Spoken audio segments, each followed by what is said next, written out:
Vacuum circuit બ્રેકરના ગેરફાયદા જણાવો.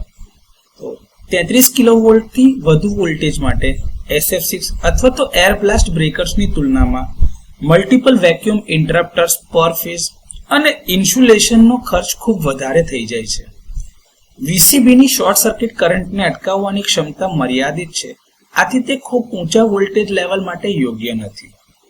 જો વેક્યુમ સીલ તમારું લીક થાય છે અથવા તો વેક્યુમની સ્ટ્રેન્થ બગડે છે તો સમગ્ર ઇન્ટરપ્ટર યુનિટ બદલવું આવશ્યક છે, કારણ કે તેને રિપેર અથવા તો રિફિલ કરી શકાતું નથી. વેક્યુમ સીલ લાગેલું હોય છે આજુબાજુ, એની નિષ્ફળતાના કારણે વેક્યુમનું લોસ થવાના કારણે ઇન્સ્યુલેટિંગ સ્ટ્રેન્થમાં ઘટાડો થાય છે, જેના કારણે આ બ્રેકરને ઓપરેટ કરવું અસુરક્ષિત રહે છે, જેને વેક્યુમ મોનિટરિંગ અથવા તો સમયાંતરે ટેસ્ટિંગની જરૂરિયાત ઊભી થાય છે.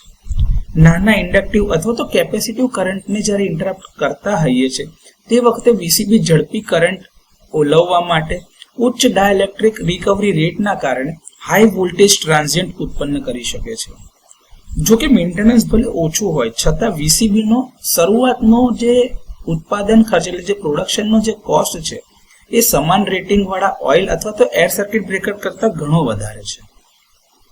વેક્યુમ ઇન્ટરપ્ટર્સ ખૂબ જ નાજુક હોય છે, કારણ કે એ ગ્લાસ અથવા તો સિરામિક મટીરિયલના છે અને સિરામિક એન્વેલોપને મિકેનિકલ નુકસાન અટકાવવા માટે એને કાળજીપૂર્વક હેન્ડલ કરવું આવશ્યક છે.